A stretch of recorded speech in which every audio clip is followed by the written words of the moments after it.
Hello everyone, welcome to Tejas career academy. Guys, आज है 6 March और आज हम देखेंगे इंपॉर्टेंट करंट अफेयर के क्वेश्चंस को। ठीक है, चलिए शुरुआत करते हैं आज की सेशन का।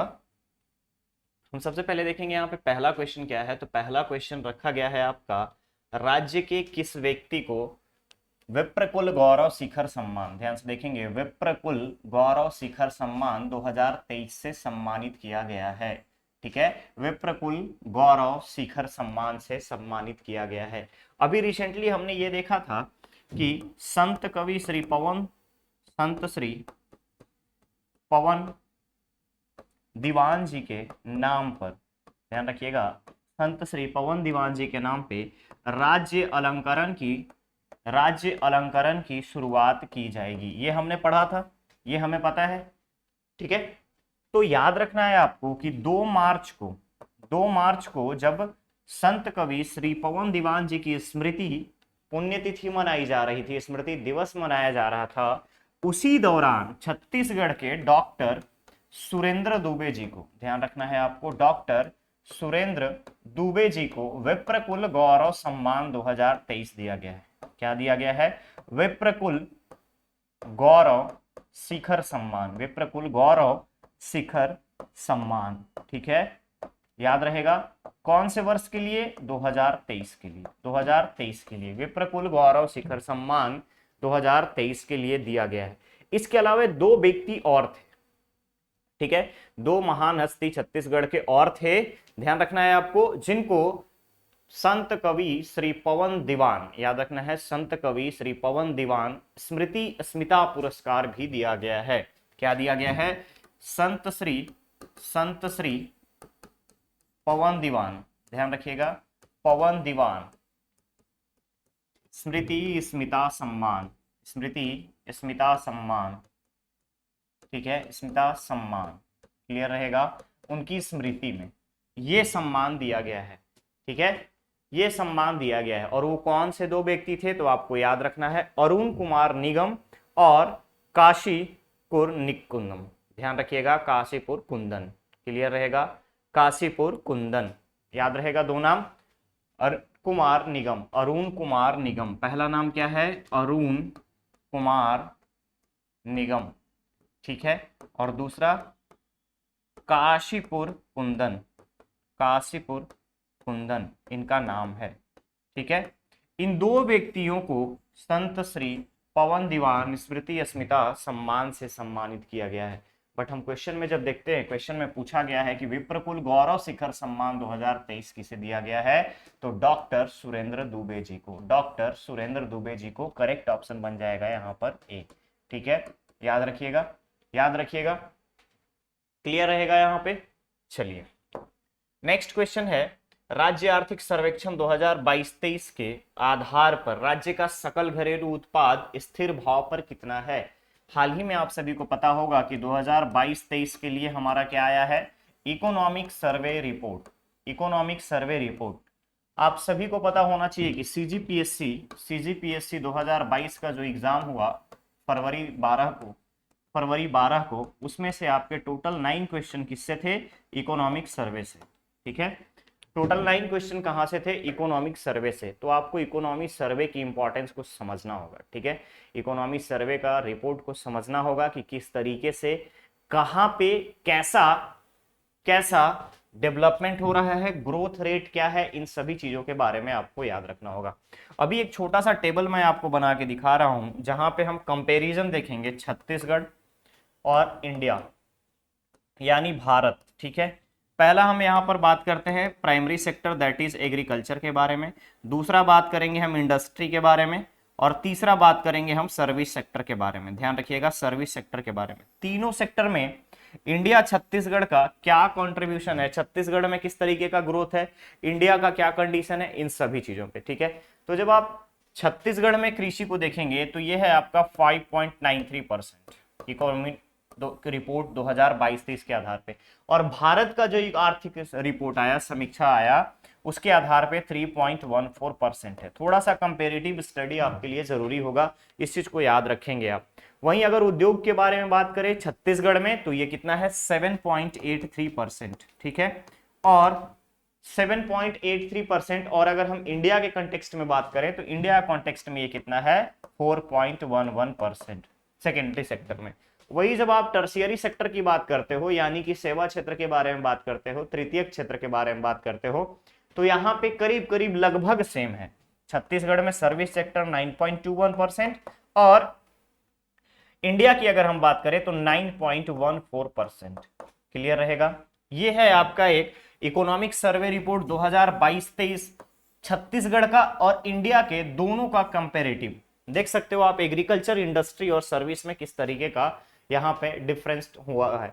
तो यहाँ पे पूछा जा रहा है आपसे सकल घरेलू उत्पाद स्थिर भाव पे, ठीक है, यानी ग्रॉस जीडीपी की अगर हम बात करें, ठीक है, एसजीडीपी, छत्तीसगढ़ की एसजीडीपी स्थिर भाव पे, कांस्टेंट प्राइस पे, तो ये है आपका 8%। याद रखना है आपको, ये है आपका 8%। वहीं अगर हम इंडिया की बात करें, ये क्या है आपका छत्तीसगढ़। वहीं अगर हम इंडिया की बात करें एसजीडीपी की अगर हम बात करें, नेशनल जीडीपी की अगर हम बात करें, तो यहाँ पे ये कितना है 7%। ये कौन सा है, ये है आपका इंडिया का। परसेंटेज चेंज में अगर आप देखेंगे तो 1% अधिक है किसका, छत्तीसगढ़ का। क्लियर रहेगा ये पॉइंट। तो आपको याद रखना है कि 2022-23 के आधार पर राज्य का सकल घरेलू उत्पाद स्थिर भाव पे 8% है। कितना है, 8%। वहीं अगर थोड़ी सी चीजों को और आप समराइज करेंगे तो प्रति व्यक्ति आय, पर कैपिटा इनकम छत्तीसगढ़ में कितना हो गया है, 1.33 लाख पर एनम। ठीक है, इंक्रीमेंट कितना हुआ, पिछली बार कितना था 2021-22 के हिसाब से कितना था ये 1.20 एलपीए। अब एट प्रेजेंट कितना हो गया ये, अब यहां पर देखेंगे जब आप 13,192 रुपए की वृद्धि हुई है। कितना वृद्धि हुआ है, 13,192 रुपए की यहां पर आपको वृद्धि देखने को मिलेगी पीसीआई में, पर कैपिटा इनकम स्टेट में। तो यहां करेक्ट ऑप्शन हो जाएगा आपका बी। आगे बढ़े, बहुत जल्द आपको इकोनॉमिक सर्वे का भी एक वीडियो देखने को मिलेगा। अगला क्वेश्चन है, अनुसूचित जाति के युवा उद्यमियों के लिए, ध्यान रखिएगा, युवा उद्यमियों के लिए निम्नलिखित में से कौन सी योजना चलाई जा रही है। अनुसूचित जाति दैट इज शेड्यूल कास्ट। तो शेड्यूल कास्ट के जितने भी युवा यानी यंग एंटरप्रेन्योर हैं, ध्यान रखिएगा, यंग एंटरप्रेन्योर है, उन सभी के लिए कौन सा कार्यक्रम या योजना चलाया जा रहा है। तो आपको याद रखना है, केंद्र सरकार के द्वारा युवा उद्यमी नाम से एससी कैटेगरी के बच्चों के लिए, अनुसूचित जाति के लोगों के लिए जिसका आय 3 लाख से कम हो, जिसका आय घरेलू अगर हम बात करें पारिवारिक आय 3 लाख से कम सालाना, ठीक है, 3 लाख से कम, तो उनको सब्सिडाइज्ड क्रेडिट लोन दिया जाएगा। किसके द्वारा, केंद्र सरकार के द्वारा। काम क्या करेंगे वो, अपने जिस किसी भी उद्यम में लगाना चाहते हैं, यानी जिस किसी भी बिजनेस में लगाना चाहते हैं, वो सब्सिडाइज्ड क्रेडिट सिस्टम के आधार पर वो उस लोन का उपयोग कर सकते हैं। अब बात आती है कि उस लोन का अमाउंट क्या रहेगा। प्रोजेक्ट कॉस्ट के, ध्यान रखना है आपको कि जो भी प्रोजेक्ट रहेगा, यानी जिस किसी भी फील्ड में वो पैसा लगाना चाहते हो, उस प्रोजेक्ट का 50% कौन देगी, सरकार। ठीक है, और ये 50% जो है 60,000 से ज्यादा नहीं होना चाहिए। ठीक है, ये 60,000 से ज्यादा नहीं होगा, और यही होगा आपका क्रेडिट लिंक्ड कैपिटल सब्सिडी पे। ठीक है, क्रेडिट लिंक्ड कैपिटल सब्सिडी के आधार पर ये लोन अमाउंट सरकार के द्वारा दिया जाएगा। किसको, अनुसूचित जाति के युवा एंटरप्रेन्योर्स को। क्लियर रहेगा। तो क्वेश्चन था आपसे इसमें कौन सी योजना चलाई जा रही है, तो योजना का नाम क्या है, योजना का नाम है युवा उद्यमी। उसके लिए योग्यता क्या है, तो परिवार की आय 3 लाख से कम होनी चाहिए सालाना। कितना पैसा मिलेगा, तो जो आपका प्रोजेक्ट है, प्रोजेक्ट का 50%, बट 60,000 से ज्यादा नहीं। क्लियर रहेगा। तो यहां करेक्ट ऑप्शन हो जाएगा सी। अब एक चीज आपको याद रखना है, अमृत जलधारा योजना किसके लिए है, अमृत जलधारा, तो ये है अनुसूचित जाति के किसानों के लिए। ध्यान रखना है, अनुसूचित जाति के किसानों के लिए, अनुसूचित जाति के किसानों के लिए, कृषकों के लिए, याद रहेगा, कृषकों के लिए ये योजना चलाई जा रही है केंद्र सरकार के द्वारा। याद रहेगा ये चीज। तो यहां करेक्ट ऑप्शन बन गया आपका सी। आगे बढ़े नेक्स्ट क्वेश्चन पे। केंद्रीय जीएसटी परिषद ने राज्य की ओर से ट्रिब्यूनल में कितने सदस्य रखे जाने का प्रस्ताव स्वीकृत किया है? ध्यान से देखेंगे आप, केंद्रीय जीएसटी परिषद ने, सेंट्रल जीएसटी काउंसिल ने राज्य की ओर से ट्रिब्यूनल में कितने सदस्य रखे जाने का प्रस्ताव स्वीकृत किया है? तो याद रखना है, हाल ही में वित्त मंत्री बाबा टीएस सिंहदेव जी के द्वारा, ध्यान रखेंगे, वित्त मंत्री छत्तीसगढ़ के वित्त मंत्री टीएस सिंहदेव जी के द्वारा, टीएस सिंहदेव जी के द्वारा यह प्रस्ताव लाया गया था कि ट्रिब्यूनल में, जो भी जीएसटी की ट्रिब्यूनल बनेगी उसमें राज्यों का कंट्रीब्यूशन होना चाहिए। ठीक है, तो इसके आधार पर हाल ही में जो बैठक हुई थी, 18 फरवरी को जो बैठक हुई थी, 49वीं बैठक, ध्यान रखना है, जीएसटी परिषद की 49वीं बैठक हुई थी और इस बैठक में चार सदस्यों को स्वीकृत किया गया है। ध्यान रखिएगा, 4 सदस्य रखे जाने का प्रस्ताव स्वीकृत किया गया है। अब ये 4 में से कौन कौन होंगे? तो 2 होंगे जुडिशियल, ध्यान रखिएगा, न्यायिक, जुडिशियल, ठीक है। रिमेनिंग जो 2 होंगे वो होंगे आपके टेक्निकल। और इस टेक्निकल का कंट्रीब्यूशन क्या होगा? 1 सेंटर और 1 स्टेट, एक सेंटर का और एक स्टेट का। क्लियर है? इसके साथ साथ जीएसटी ट्रिब्यूनल के साथ साथ छत्तीसगढ़ की अगर हम बात करें, राज्यों को भौगोलिक और परिस्थितियों के आधार पर अपने एरिया के डिवीजन का अधिकार दिया गया है। ठीक है, अपने एरिया के डिवीजन का अधिकार दिया गया है। तो क्वेश्चन में था कि जीएसटी परिषद में राज्य की ओर से ट्रिब्यूनल में कितने सदस्य रखे जाएंगे? तो सदस्य होंगे 4, 2 होंगे जुडिशियल यानी कि न्यायिक और 2 होंगे तकनीकी, टेक्निकल। ठीक है, और टेक्निकल में से भी एक सेंटर की तरफ से रहेगा और एक स्टेट की तरफ से रहेगा। तो स्टेट के खाते में कितने आया? तो स्टेट को कितने लोगों को रख सकता है? सिर्फ 3, 2 न्यायिक और 1 आपका टेक्निकल। क्लियर रहेगा? तो टोटल 4 सदस्य, 4 में से 1 कंट्रीब्यूशन किसका होगा? आपका सेंटर का। दूसरा, अगर हम न्यायिक की बात करें तो ओवरऑल न्यायिक में अगर आप देखिएगा तो सेंटर का, जब आप कंकरेंट लिस्ट पढ़ेंगे तो सेंटर का यहां पे सुप्रीमेसी ज्यादा है। तो ऑल ओवर में अगर आप देखेंगे तो टोटल यहां पर 4 मेंबर हो जाता है। ठीक है, क्लियर रहेगा? अच्छा, आप सभी से एक क्वेश्चन पूछना चाहूंगा। इंडियन पॉलिटी आप लोग पढ़े होंगे अभी यहीं पे, इंडिया इज स्टेट नेशन और नेशन स्टेट। ठीक है, आप लोग इसका कमेंट बॉक्स में हमें कमेंट करके आंसर देंगे। इंडिया इज स्टेट नेशन और नेशन स्टेट। क्लियर है? ठीक, तो यहां करेक्ट ऑप्शन बन जाएगा आपका डी। आगे बढ़ते हैं, नेक्स्ट क्वेश्चन है हेकानी जखालू। ध्यान से देखिएगा, हेकानी जेखालू किस भारतीय राज्य की पहली महिला विधानसभा सदस्य बनी है? हेकानी जखालू। हेकानी जखालू, आप सभी को पता होगा कि पूर्वोत्तर राज्यों में हाल ही में चुनाव हुए हैं विधानसभा के। पूर्वोत्तर राज्यों में चुनाव हुए हैं किसके? विधानसभा के। विधानसभा के चुनाव हुए हैं और विधानसभा में अगर आप देखेंगे तो नागालैंड के दीमापुर थर्ड एरिया, नागालैंड दीमापुर विधानसभा क्षेत्र से, ध्यान रखेंगे आप, विधानसभा क्षेत्र से नागालैंड की पहली महिला विधायक आई है। पहली महिला विधायक 2023 में बनी है। ध्यान रखना है, 2023 में बनी है, जिनका नाम है हेकानी जखालू। हेकानी जखालू कौन सी पार्टी की है? NDPP, Nagaland democratic people party. ठीक है, तो एनडीपीपी की आने वाली अगर आप देखेंगे यहां पे तो हेकानी जखालू पहली महिला विधानसभा सदस्य है नागालैंड में। तो करेक्ट ऑप्शन यहां पर बन जाएगा ए।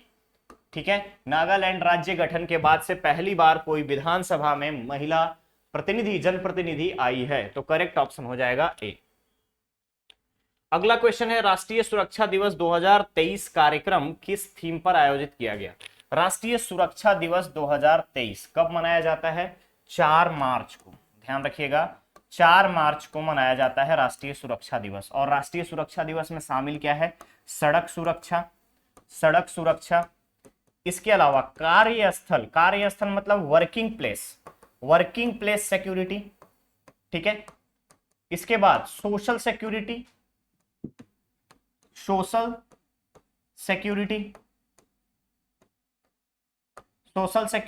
याद रखिएगा इस चीज को, सोशल सिक्योरिटी। 4 मार्च को सुरक्षा दिवस मनाया जाता है, राष्ट्रीय सुरक्षा दिवस मनाया जाता है। और इस वर्ष का जो थीम रखा गया था, इस वर्ष का जो थीम रखा गया था वो था जीरो हार्म। ध्यान रखेंगे आप, जीरो हार्म। जीरो हार्म का मतलब क्या होता है? शून्य नुकसान, शून्य नुकसान, शून्य नुकसान। ठीक है, तो इस साल का थीम क्या था राष्ट्रीय सुरक्षा दिवस का? Zero harm. क्लियर रहेगा। साथ ही साथ अगर आप देखेंगे तो शून्य नुकसान का हर एक चीज में इंप्लीमेंटेशन, हर एक चीज में इंप्लीमेंटेशन मतलब सोसाइटी में, कार्यस्थल पे, वर्किंग एरिया, वर्किंग प्लेस पे, सड़क सुरक्षा में, सभी जगहों पे जीरो नुकसान को लेकर के सुरक्षा दिवस मनाया गया। करेक्ट ऑप्शन क्या हो जाएगा यहाँ पे? जीरो नुकसान, दैट इज शून्य, जीरो हार्म।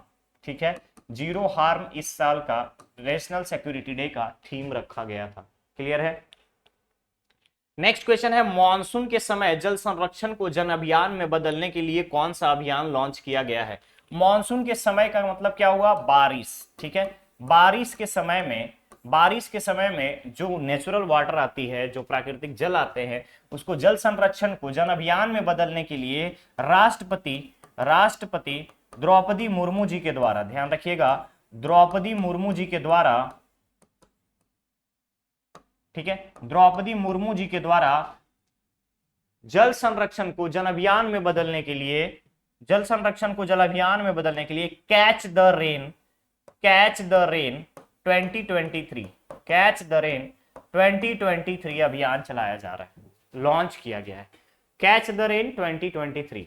ठीक है, कैच द रेन 2023 के साथ साथ, कैच द रेन 2023 के साथ साथ आपको याद रखना है स्वच्छ सुजल शक्ति की अभिव्यक्ति को लॉन्च किया गया है। क्या? स्वच्छ सुजल, स्वच्छ सुजल, स्वच्छ सुजल की अभिव्यक्ति को लॉन्च किया गया। और इस अभिव्यक्ति में क्या है?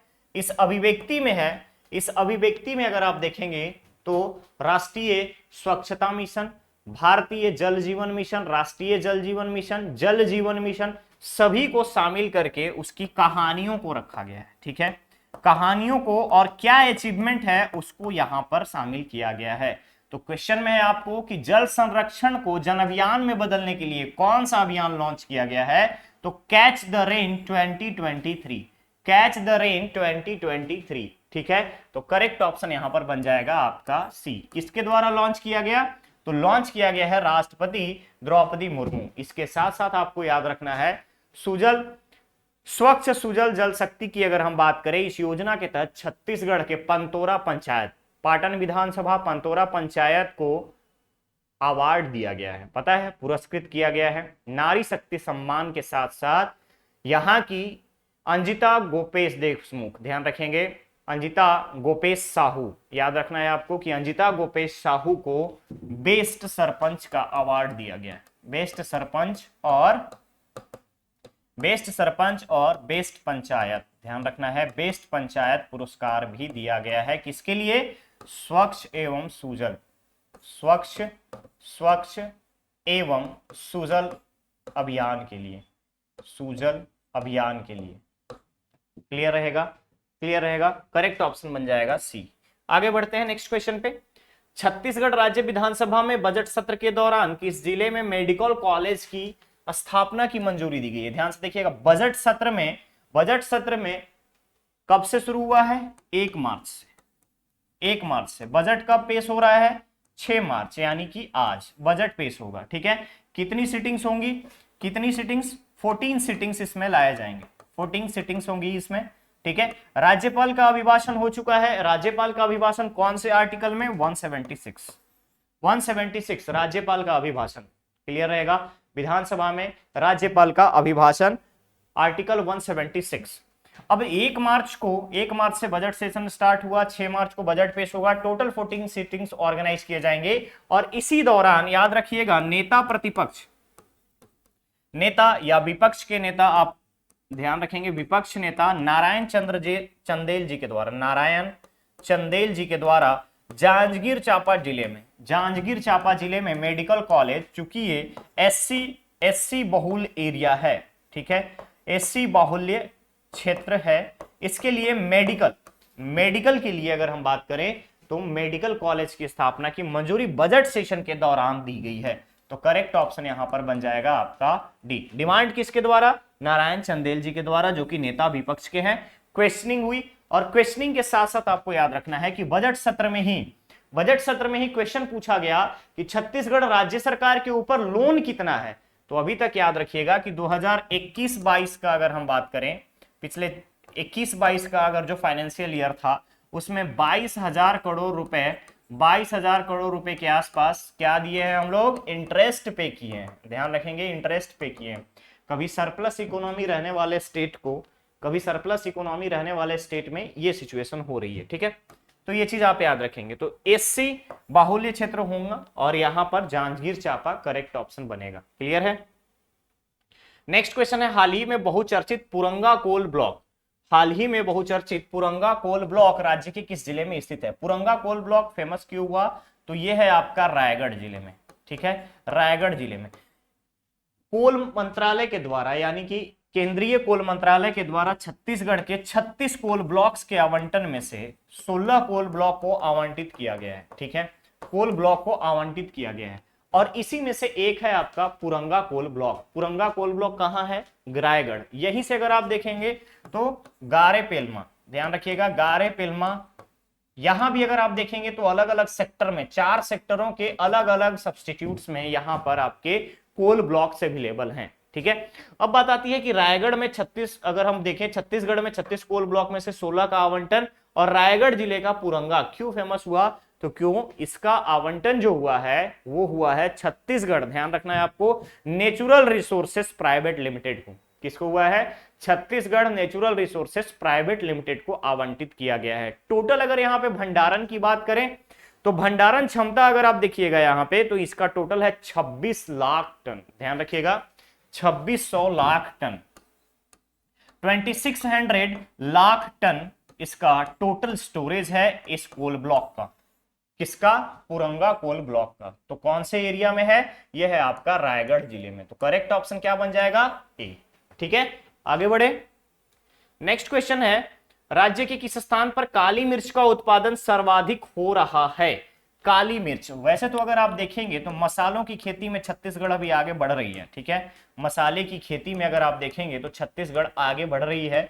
बट हाल ही में अलग अलग डिस्ट्रिक्ट में अलग अलग टाइप के मसाले की खेती होती है। जैसे कॉफी जसपुर और बस्तर में, ठीक है, बस्तर और जसपुर में। और कॉफी को ब्रांड बनाने के लिए बस्तर कैफे की भी शुरुआत की गई है, ठीक है। पहला बस्तर कैफे कहां? रायपुर, और दूसरा नई दिल्ली, एडवर्टाइजमेंट पर्पस से, ठीक है, विश्व स्तर पे ले जाने के लिए बस्तर कॉफी को बस्तर कैफे रायपुर, और रायपुर के बाद फिर सीधा नई दिल्ली दूसरा बस्तर कैफे। जसपुर में अगर आप देखेंगे लेमन ग्रास की खेती सबसे ज्यादा हो रही है, ठीक है, लेमन ग्रास की खेती सबसे ज्यादा हो रही है जसपुर में। वही अगर आप काली मिर्च के बारे में पूछा जा रहा है तो काली मिर्च की सबसे ज्यादा खेती हो रही है कोंडागांव में। याद रखना है, कोंडागांव में सर्वाधिक। वैसे तो सारे मसाले छत्तीसगढ़ में अभी उपजाए जा रहे हैं, और ये क्या हो गया है? आत्मनिर्भर। मसालों के मामले में छत्तीसगढ़ जो है आत्मनिर्भर हो गया है। बट फिर भी हर एक डिस्ट्रिक्ट में अपना अलग अलग स्पाइसेस का खेती की जाती है। तो कोंडागांव काली मिर्च उत्पादन में सबसे ज्यादा आगे है। इसके साथ साथ आपको एक चीज और याद रखना है कि मक्का प्रसंस्करण पर आधारित एथेनॉल प्लांट, मक्का प्रसंस्करण पर आधारित एथेनॉल प्लांट भी कोंडागांव में ही खोला गया है, ठीक है। क्यों? क्योंकि कोंडागांव में सर्वाधिक मक्के की खेती होती है, ठीक है। मक्का सर्वाधिक कहां होता है? कोंडागांव में होता है। क्लियर रहेगा? तो करेक्ट ऑप्शन यहां पर बन जाएगा बी। करेक्ट ऑप्शन क्या बन जाएगा? बी। कुल मसालों की अगर हम उत्पादन छत्तीसगढ़ में बात करें तो कितना टन होता है? कुल मसाले कितने होते हैं छत्तीसगढ़ में टोटल? तो छत्तीसगढ़ में मसालों का जो टोटल उत्पादन है वो 4.5 लाख टन। ध्यान रखिएगा, 4.5 लाख टन सभी मसालों को मिला करके, जिसमें आपका टर्मरिक, उसके बाद ब्लैक पेपर के बाद चिली, इन सभी को जब आप मिला देंगे तो total 4.5 lakh ton spices produce होते हैं छत्तीसगढ़ में। क्लियर रहेगा? तो यहां करेक्ट ऑप्शन बन गया आपका बी। तो आज के सेशन में बस इतना ही। अब बारी आपके स्टूडेंट धर्मा की। आज का क्वेश्चन है ग्लोबल लेबर रेजिलियंस। ध्यान देखिएगा, global labour resilience index, global labour resilience index 2023 में भारत किस स्थान पर है? ये आपसे क्वेश्चन पूछा जा रहा है, इसका आंसर आपको कमेंट बॉक्स में कमेंट करके देना है।